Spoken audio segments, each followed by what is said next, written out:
right?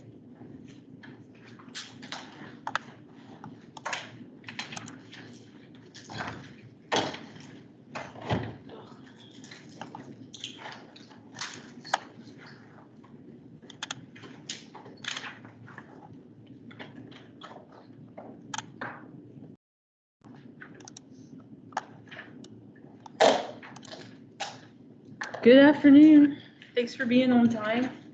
I am recording this. It's basically going to be recording, hopefully, the writing on the screen. That's the first announcement. Second announcement is a student asked me to meet and go over some stuff after this class. I think I'm just going to do that in this room. I don't think there's a class after this. So if you are available and you would like to hang around and listen in to that, and then ask questions of your own later, like just hang around. We'll do that in this room. Third announcement is that on Monday, Professor Rudd will be proctoring the test. But if you have a question, just tell him what your question is, he'll call me. I'll just be sitting at home waiting for a call. So don't hesitate to ask questions because he'll just call me and maybe he'll just hold the phone up to your mouth or something. You can ask me your question. So I always want you to ask questions during tests if that would help you. So what we have some stuff to finish. It's kind of new material, and then we're going to use the math equation and practice math. And then toward the end, just kind of describe what to expect on the exam. How many people have not had class with me before and you are not in A&P 2 this semester? Like a few, okay. Yeah, you're the ones that need to know like what the test is like. So we'll talk about that toward the end. So I'm going to start here with drawing the growth curve and labeling the stages, and then I need to give some information about what's going on during those stages. So it's going to be a drawing like this on the screen, but with a little bit less detail. You will need to draw this on your test Monday. This is a thing you should memorize. So we have time on the x-axis, and on the y-axis, you have to have logarithm. It's not just any old number scale, it's a log scale of viable cells. Or you could call it log CFU per mil if you like that better. I'm going to go with viable cells, cells that can reproduce. Then we've got the shape of our curve. So it starts out flat, it becomes steep, it flattens out again, and then it's going to decline. So about like that. All microbial populations that are in a closed environment will go through these stages. They go through these stages, which we call lag phase, exponential growth phase,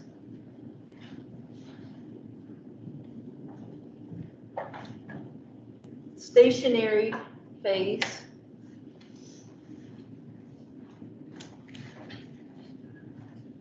and death phase. So that's what you would draw on the A part of that question on Monday. Draw the axes, label the axes, do the shape of the curve, and then label the stages. Then you have this to look at to answer other questions that relate to this concept. Make sure you can draw this on the Monday test. So it starts with a very slow rate of growth, this lag phase. And what's happening here is the microbes are getting adjusted to a new environment. They're kind of sensing what's going on around them, and they're making adjustments, and they're not growing fast yet. So if I were you and I had endless space to write, I would write this stuff not on the graph like I'm doing right now, but I'm trying to make it visible on the recording. So in the lag phase, the cells are going to adjust to their new environment. They are not growing very fast. Like when you inoculate bacteria in the lab into a new broth or a new plate, they kind of have to sense environment, figure out what's going on around them. Then they will start to grow fast. So that's lag phase. Like they're slow. They're lagging in their growth.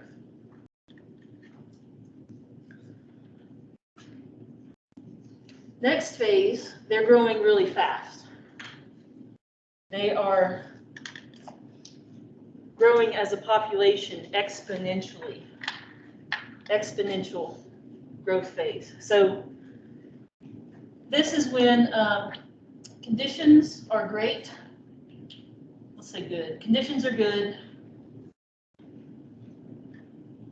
Plenty of food.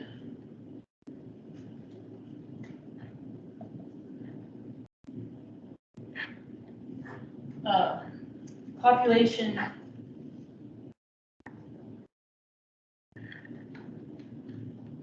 doubles really quickly over and over again. So this exponential growth phase is when this equation actually applies. Like they're growing like crazy, doubling every however long it takes the population to double. That's the exponential growth stage.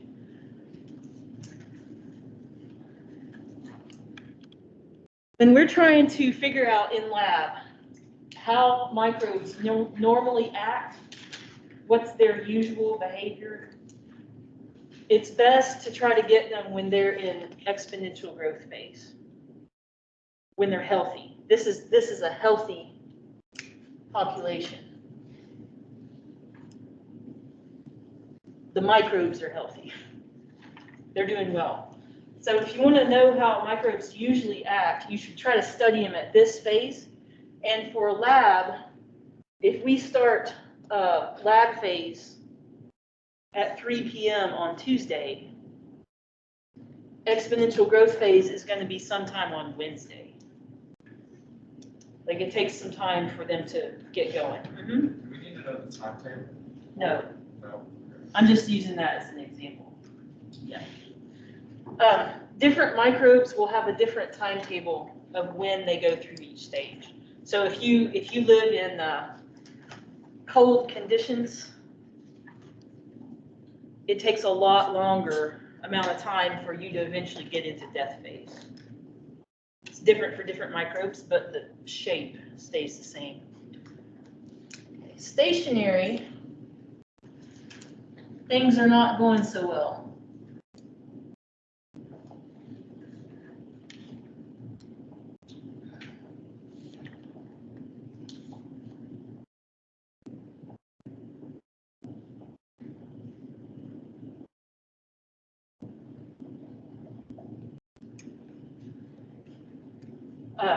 The good times don't last forever if they're in a closed environment. So just like rabbits or ants or people, you'll eventually start to degrade your environment and the food's going to run out. And the waste products build up. It's crowded. Lots more cells are dying. There's still some dividing, but overall the population does not grow. It just stays at the same level of living cells.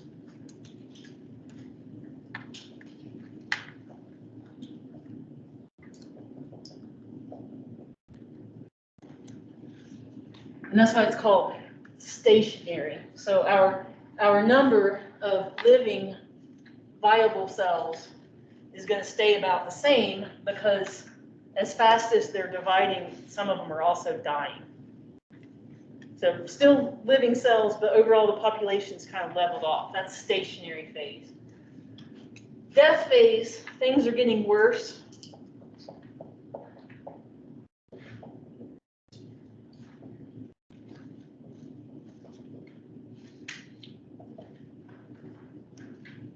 There's more cells dying than there are dividing. So as a group, the microbes are dying.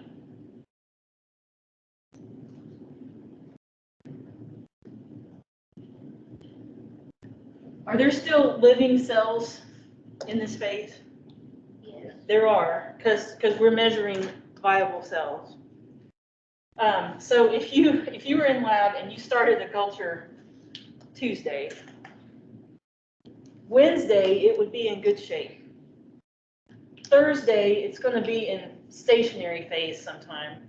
You could leave that culture in the incubator all the way until November, and there would still be some cells alive, even if they were mostly dead. It would be in death phase, but not all of them are literally dead. So death phase doesn't mean they're all dead. It just means there are more dying than living.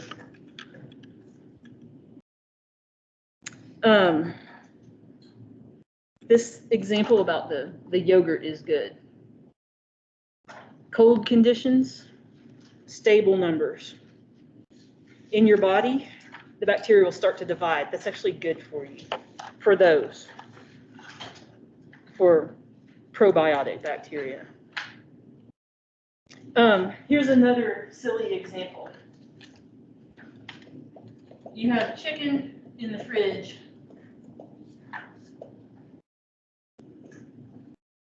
It's raw chicken. You put the chicken on the counter. Something happens and you forget. The chicken becomes dangerous at some point, like you shouldn't eat it anymore. So when it's in the fridge, the bacteria in the chicken are in lag phase. And then they get into a warmer, better condition. They adjust to that. They start dividing exponentially, the bacteria on the raw chicken. And if you eat the chicken, when it has this many bacteria, you're going to get sick. So when we use temperature to control what phase bacteria are in.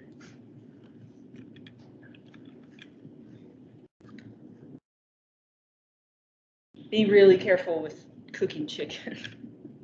I'll tell you like a terrible story about getting sick off of raw chicken later.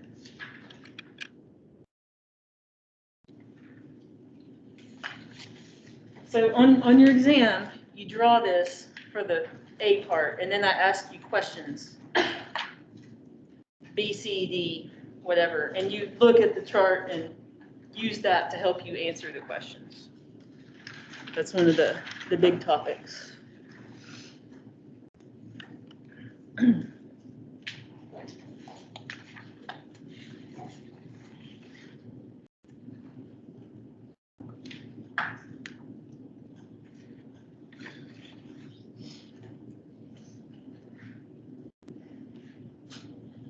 So next, get out your calculators. We're going to need calculators for this next.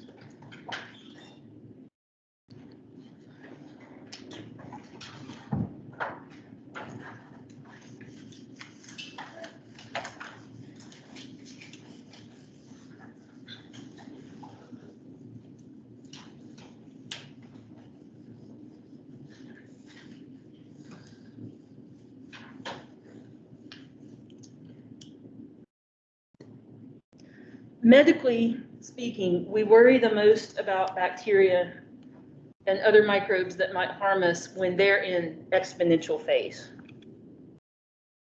exponential growth phase. They're going to divide so quickly and their numbers increase really a lot, and that's when they tend to be the most dangerous to people. So it's helpful to be able to calculate exactly how many microbes you have at any given time when they're dividing so fast. So exponential growth phase, if cells are in that stage, we can use this equation to calculate how many. And we're going to do some practice with this equation.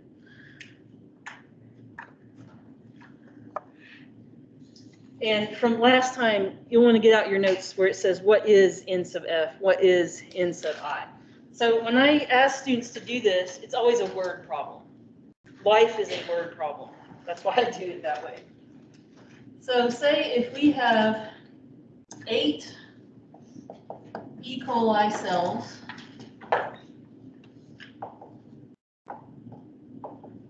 in a broth tube at 2 p.m. on Tuesday, like you were doing this in lab. You put 8 E. coli cells in a broth tube 2 p.m. on Tuesday. How many cells would there be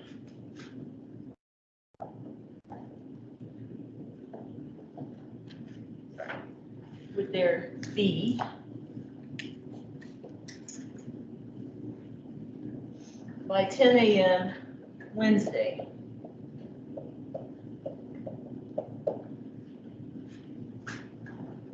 The other info that you need is that E. coli doubles every 30 minutes.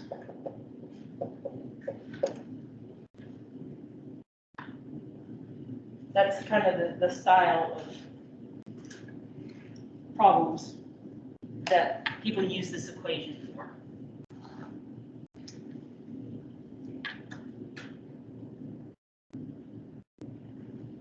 Raise your hand if this makes you like so anxious. Maybe you're embarrassed to say that.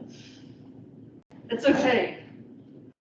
I'm going to go through all the steps of all the math really slow.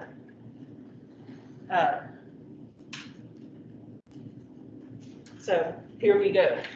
The first thing when I come to a problem like this is I will make myself the equation. And that's actually what you're going to do on the A part of this section of the test. Part A is just to write down the equation. So that means you need to memorize the equation and write it down on the A part so that then you can use the equation. So that's part A. Then what I do is I will make a list of all of the different numbers, or all of the different, what do you call these, variables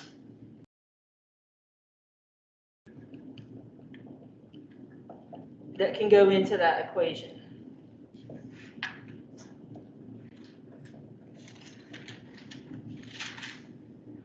Remember last time, one of the very last things I said is that this small n, the generation number, is also equal to elapsed time over generation time.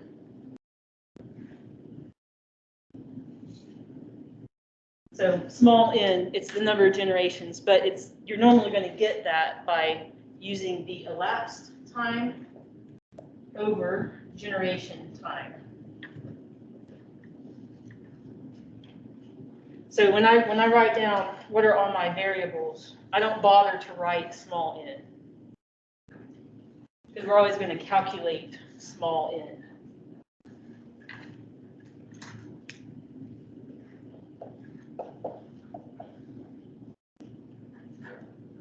Okay, how do you start? What's final number? That's what you're trying to figure out. We don't have the final number. That's what we need to know. So that's the question mark. What's the starting number? 8. 8 cells. What's the generation time? 30 minutes. If I say it doubles every 30 minutes, the doubling time is the generation time. Those mean the same thing. 30 minutes. How much time has passed? Oh. This is the one that is like, that's not that hard, except people tend to mess it up. 20 hours. I don't know yet. I gotta figure it out.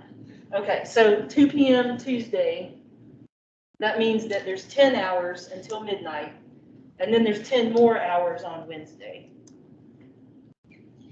Be careful with those. Like a lot of times students do all this other stuff right, and they mess up how much time went past.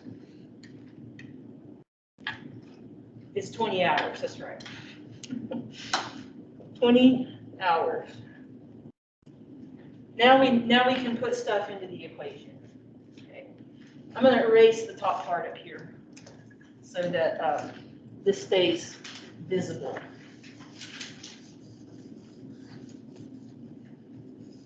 Okay, now we put this into the equation.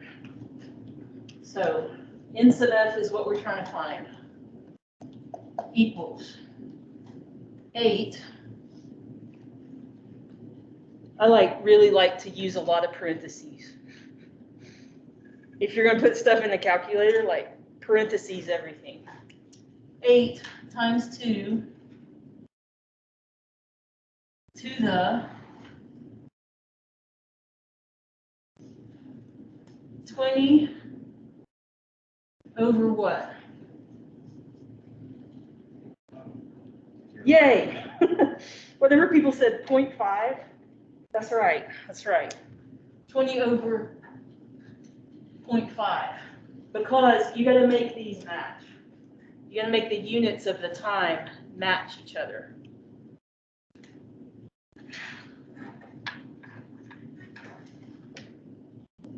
It doesn't matter to me. It doesn't matter whether you call this half an hour and this 20 hours, or if you call this 30 minutes and this 20 times 60 minutes.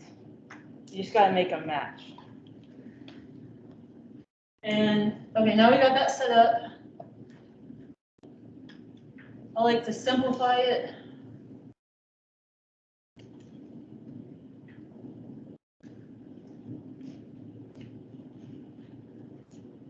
That's what we've got to solve in the calculator.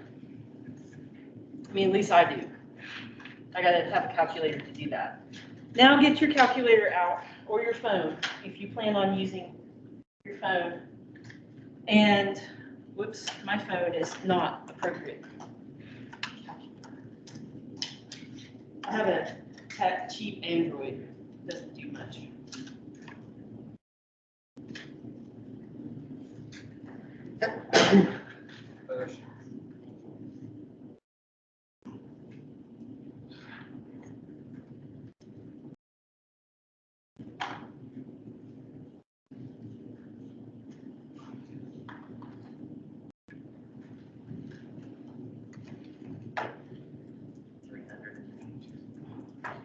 $322?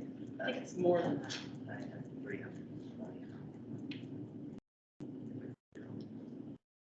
It's a really big number.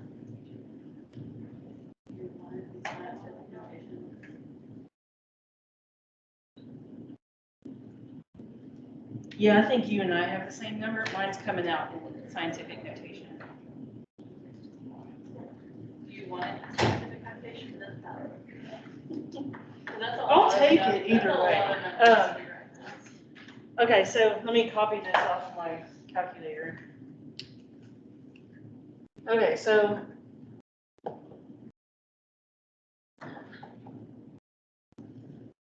that's how many cells you would have in the tube at whatever time on Wednesday.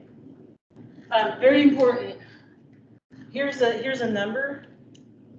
What is this a number of? Very large number. What? Very, very large. Is a very large number of what? How many cells? Cells, yeah. So make sure you put a unit on. We're talking about cells. The kind of problems that I'm going to ask you, the unit is always going to be cells.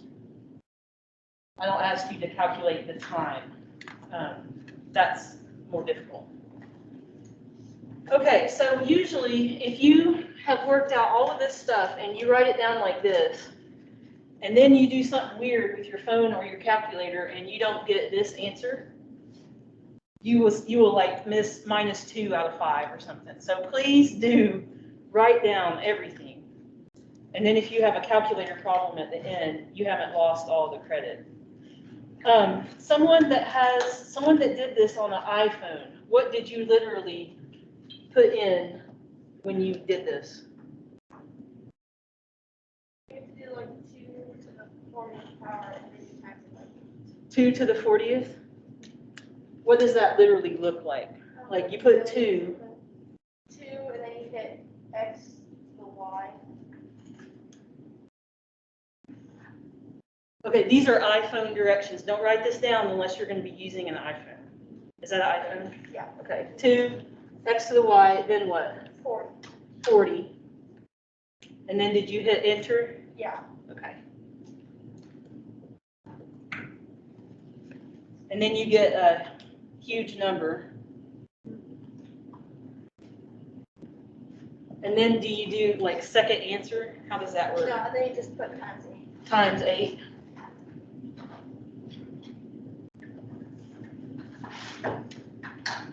I don't have an iPhone, so I don't know how it works. So don't write this down if you're not going to use an iPhone. If you think that you might use an iPhone, write that down. It's the literal what you punch each time to get that answer. I have a TI dorky calculator that I do things like this on because my phone won't do exponents. Okay, and so this is what you would do if you're using scientific calculator. This is how I do. 8 times 2 to the, that has a name, but I call it the to the 40. That's how my calculator does it. Who has a different way? Like your phone is doing it, but it's a different way.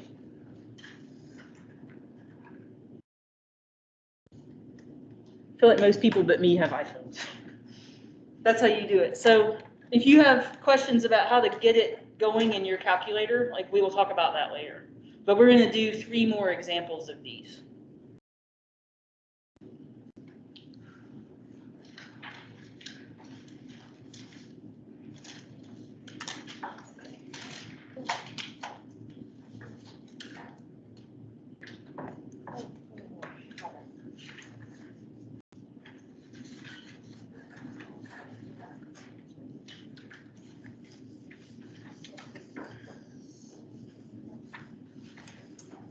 Okay, so you can solve for final number.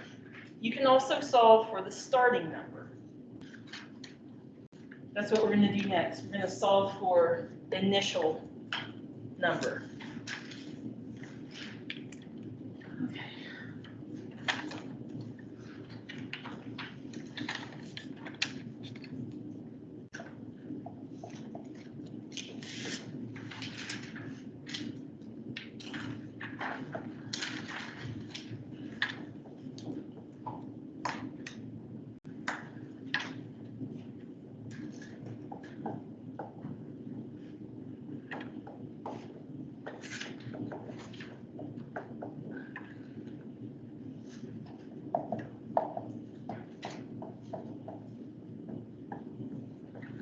Here we go with the urine again.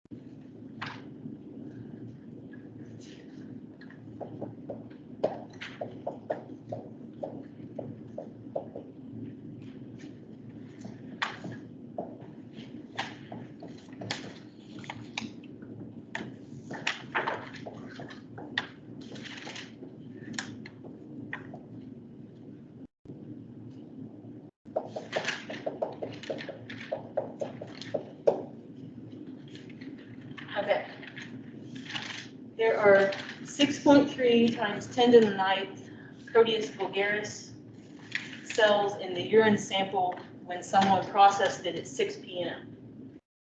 The patient gave you the sample at 2 p.m.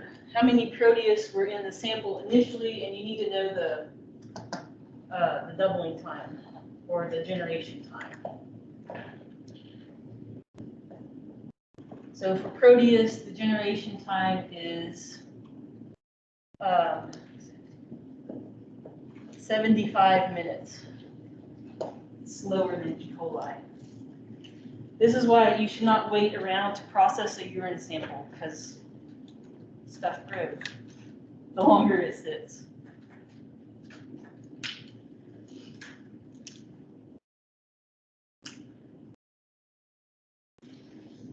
What's the final number? 6.3 times 10. The big number, 6.3 times 10 to the ninth cells. Our generation time is 75 minutes. What's the elapsed time? Row. Oh, it's the easy one. 4 hours.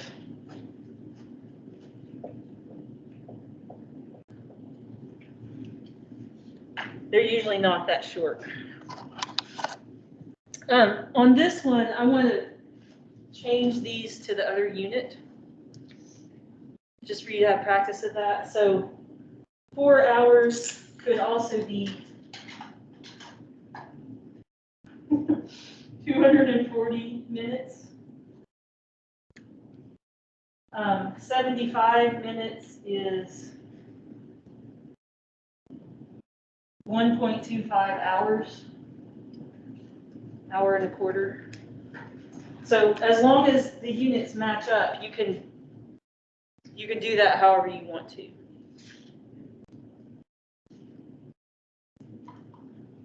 Then we can work the problem.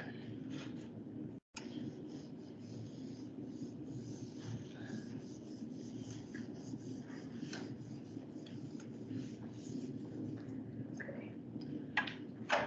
So this one you have to rearrange the equation. No, you can do this. You rearrange the equation. I think it's easier to rearrange the equation first. So if I want to solve for the initial number, how do I rearrange that to get n sub I initial number on its own? What? Jane, I thought you said something. Divide?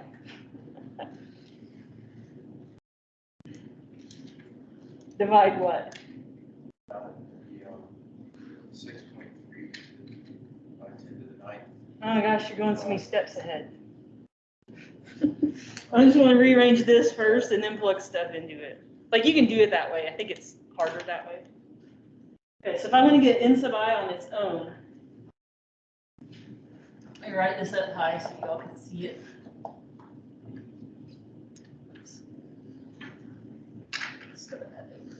Write nicely. N sub f equals n sub I times 2 to the n.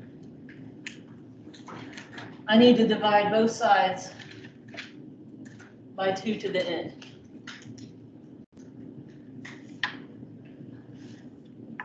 And that will give us the rearranged equation. N sub I equals n sub f divided by 2 to the n. If you would rather put the numbers in here and then later rearrange, that's fine also.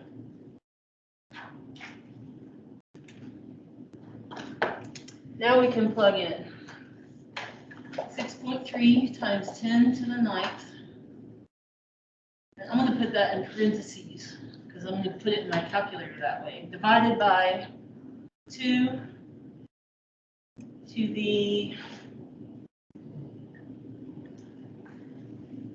oh no, I got to do that in my calculator. Well,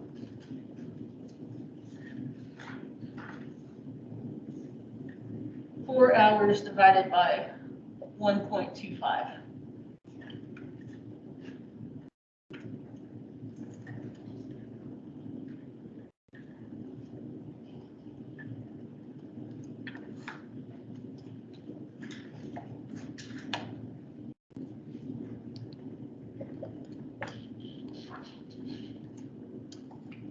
So I'm writing this one more time because I worked that out.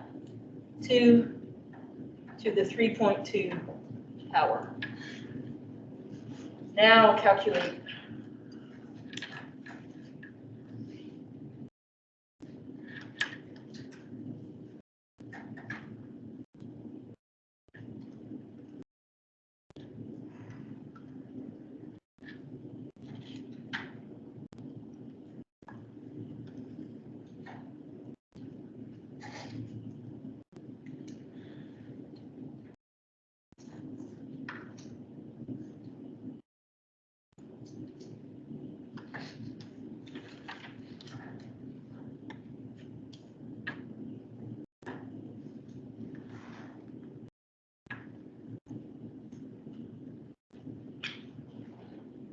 You gotta get a number you're confident about.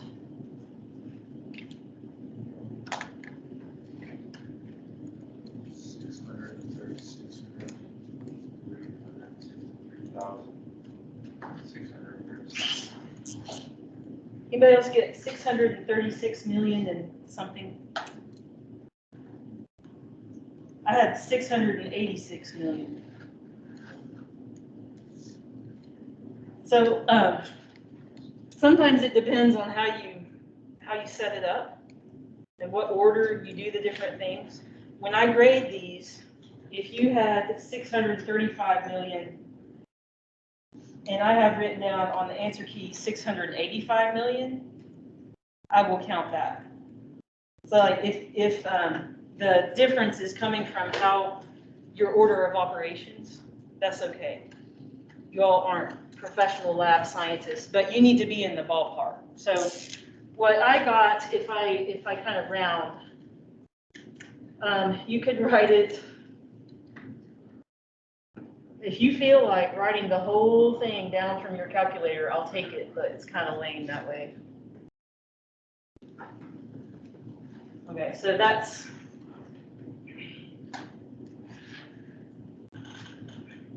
probably better to do 6.86 times 10 to the 8th cells. I would take either answer. I would take 635 million, blah, blah, blah as well. But if you have 6,856, that's way off.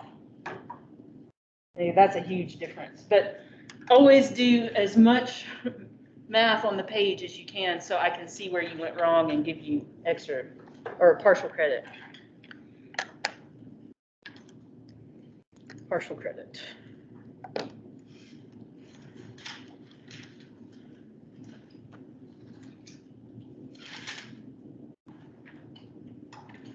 Okay, I want to shift away from this for a minute, and I will come back and do more examples at the end. But I want to talk about what the exam is like and make sure that I don't run out of time to do that.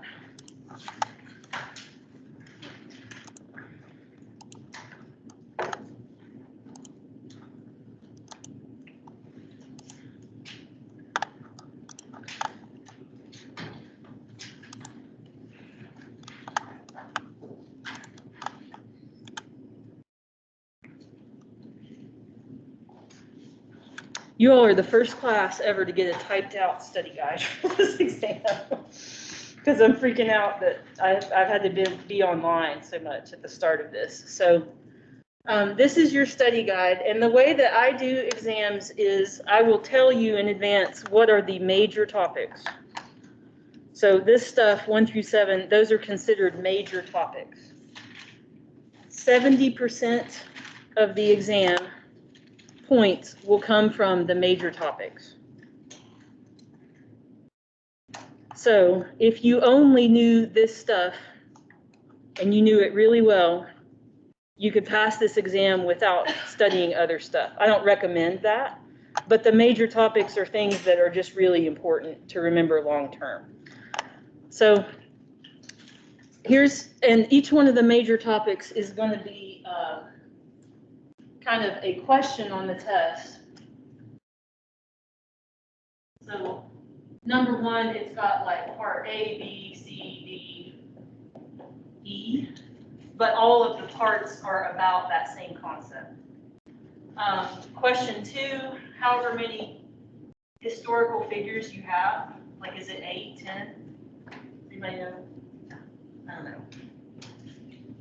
That would be a separate question if you're doing matching. And so that one would be like 8 points or whatever. This one is maybe 9 points for that whole question. Number 3, you do your drawing. And if you draw all the stuff into the drawing correctly, that's 7 points or something like that.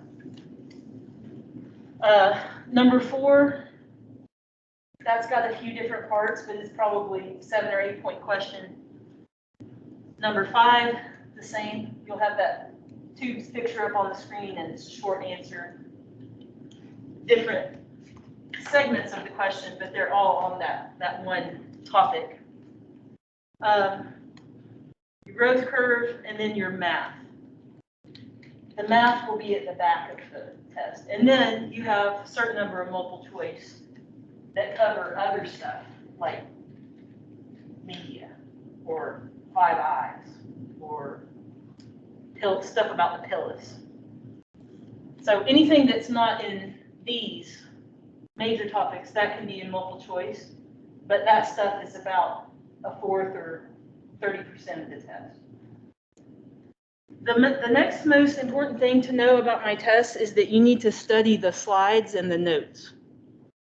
This is not the time to go read the book if you haven't. Like, study the slides and study the notes, including stuff that we wrote on the board.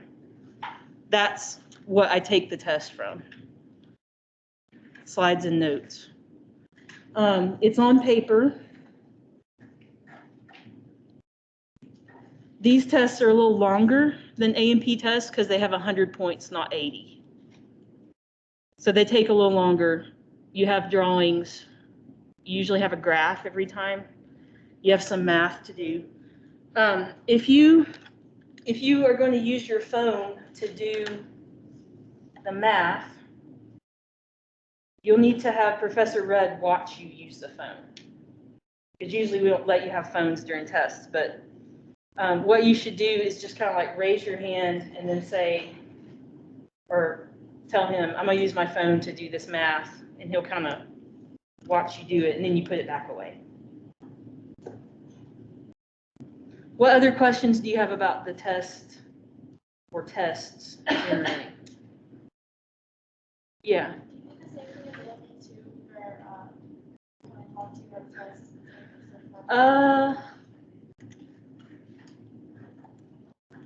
No, I don't. So in AP2, if you do badly on one of the tests, you can come and talk to me about it and get points added back. I don't do this in this class because most of you are pre-nursing, and having a high stakes test is going to be like part of your life for the next 3 years.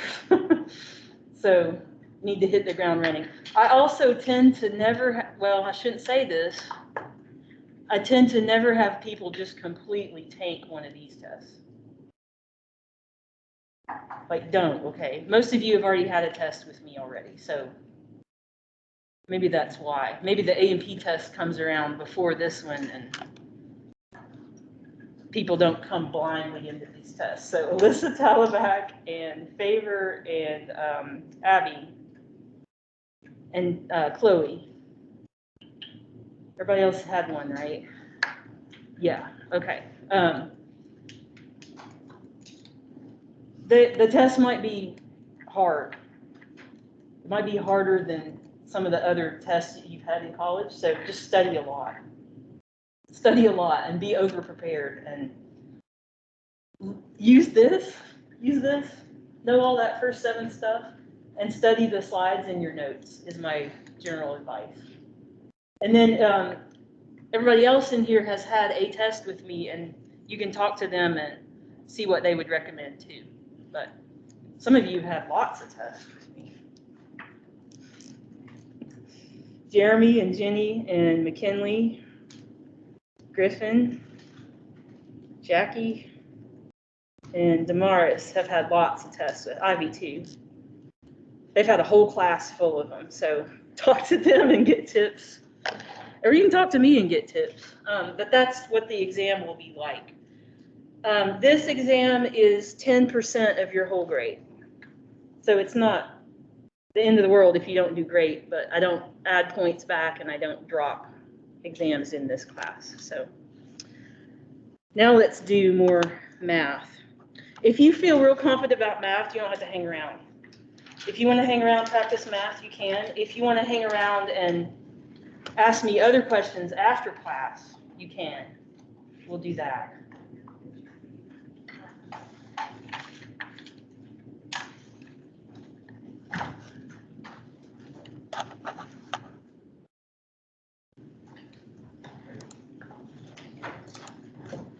And my plan is to do as many math as I can make up until 1:30.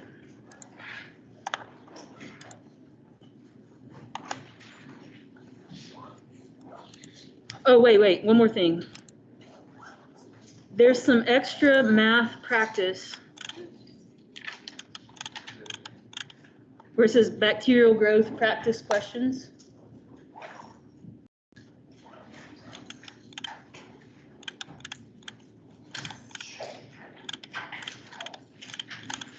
There's a couple of extra ones in Canvas that you can use to practice. So I'm not going to use those right now. I'm going to leave those for you to practice. Yeah, so. Are there answers for those? We just email you. Like maybe just email me and get the answer. Like I have answers, but I don't have the answers like written down. I would just have to work it out. I would work it out. Yeah.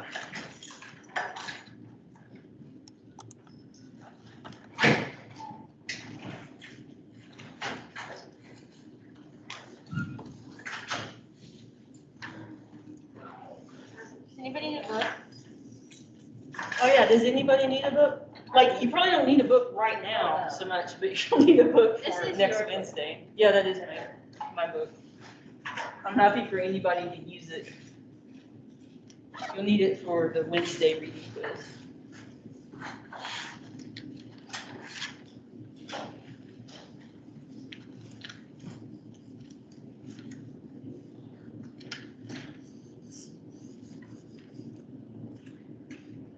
Okay, new problem. Always try to be careful and make up a problem that has a reasonable answer.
It should be 50 million. This might be like for an experiment that you need to do. You need 50 million cells tomorrow at 8. Sometimes it's nice to just inoculate before you go home from work. So 5 p.m. today. If it doubles every 45 minutes, how many do you need to inoculate?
Okay, so we know how many we need in the end. 50 million.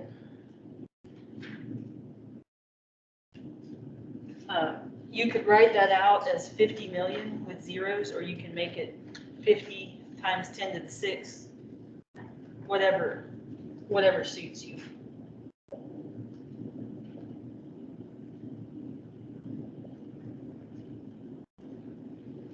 That's how many you need. We don't know how many to start with.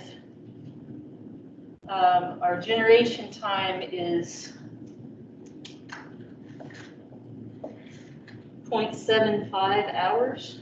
I'm going to go ahead and change the minutes to hours. Yeah. Isn't it 10 to the 7th? Oh, it would be 5 times 10 to the 7th. Yeah, I shouldn't do 50 times 10 to the 6. They're the same, but yeah, 5 times 10 to the 7th. And what's the elapsed time?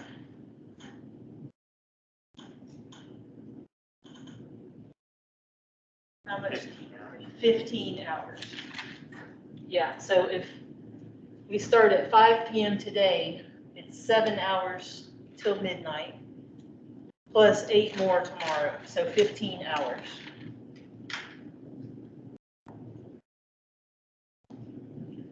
Always do this.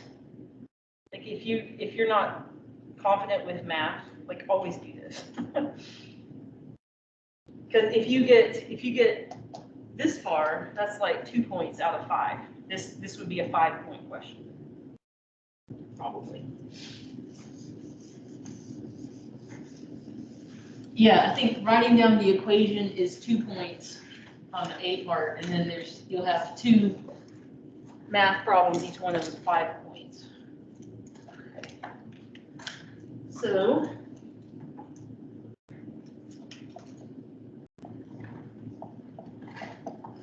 there's our n sub f, 5 times 10 to the 7th equals question mark that we're trying to find times 2 to the 15 over 0.75.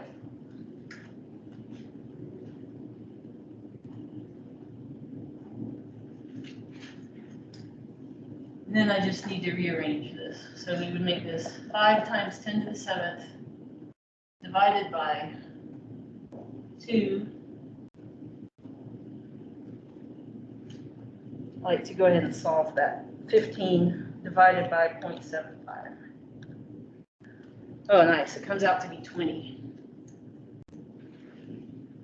2 to the 20.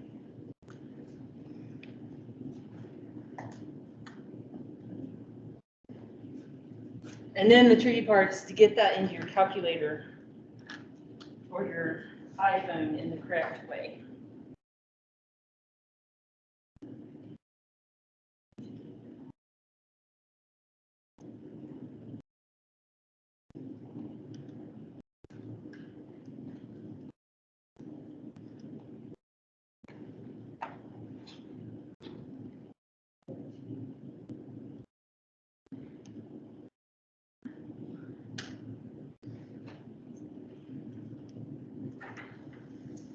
What'd you all get?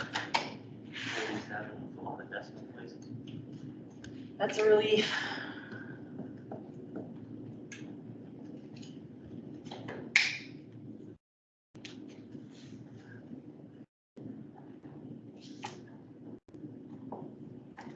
It's going to come out to be 47 point something cells. You can't really have like point something of a cell. It says about 48 cells. The reason it's a relief is sometimes when I try to make these problems, it'll come out and be like, you need 0.07 of a cell. That's why I had to make it 50 million. Make sure it comes out okay. So 48 cells. If you got to here and then you put it in your calculator and it came out some number that's not even close to this, like then it's a calculator problem. It's not a math understanding. It's a using your calculator well problem. So I'm going to do one more.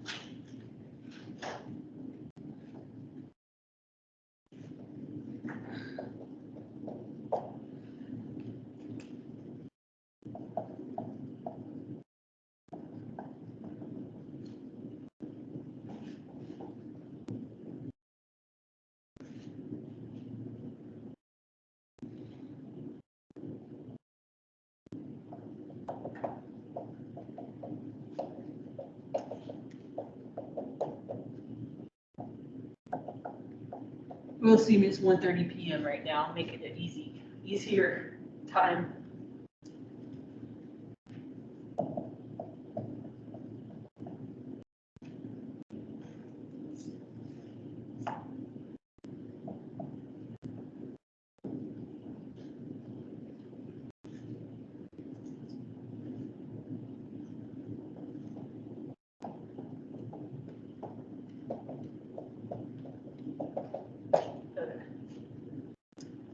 This one is like super realistic. It could totally be happening right now. You have 76. I feel like I'm washing my hands because my hair on 7:30. Some people wouldn't. Joseph Long. Stickiest hands in the whole world, even now.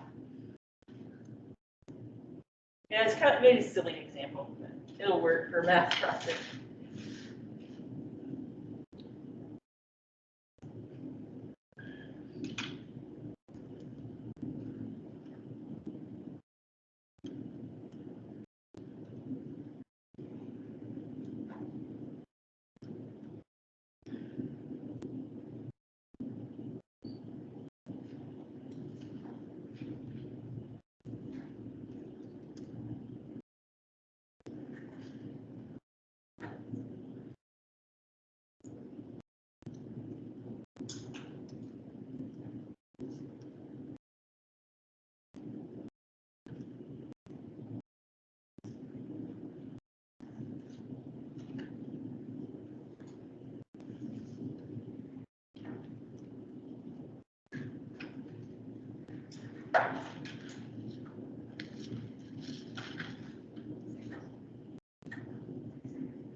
This one, we want to find out the final number. Starting number, 76. Generation time is 40 minutes. The elapsed time is 6 hours.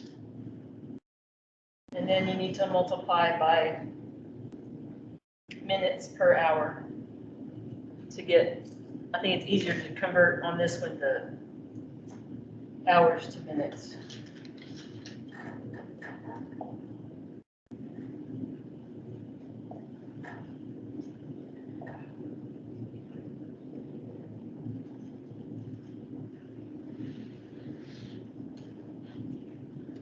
And then we could make our equation n sub f equals 76 times 2 to the 360 over 40. So you have 76 times 2 to the 9th.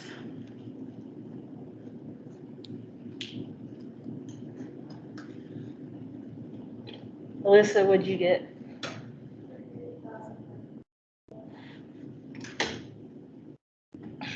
30, I also got 30-something thousand. 38,912, is that what you said? That's what I got to. 38,912 cells. Please put cells. That's usually one point is having the unit. 38,912 cells. Kind of a lot. Washing your hands is good.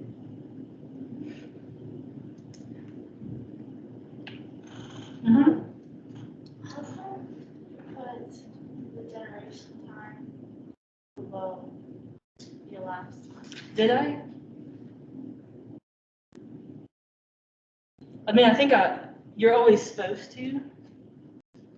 So if we want to know how many generations have passed by, I need a picture to show this.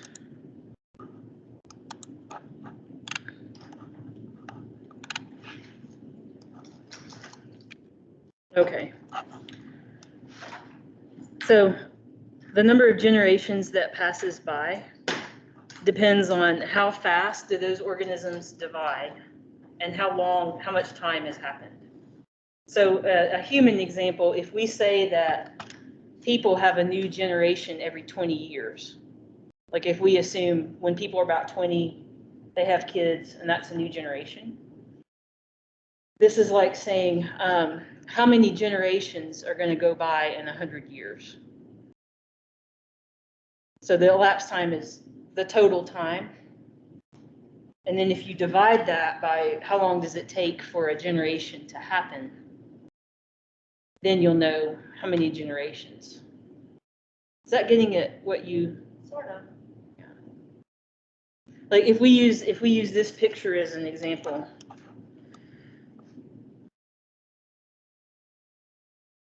Like the small n in the equation, whoops. That's the number of generations. And like realistically, when we do calculations about bacterial growth, like that's not easy to know, but you always know what time you started, what time you ended. So if, this amount of time has gone by,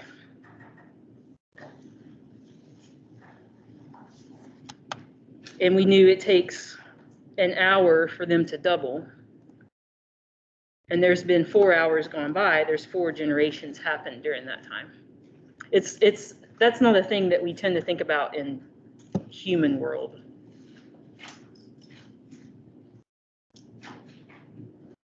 I hope that helps. At first I thought you were asking like that maybe I did it upside down or something, but the total time over the generation time.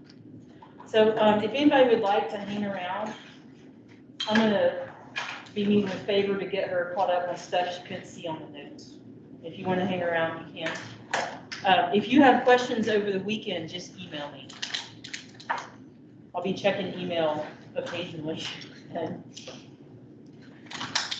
study. No, if you don't have a book right now, just keep that till yours comes in. Okay.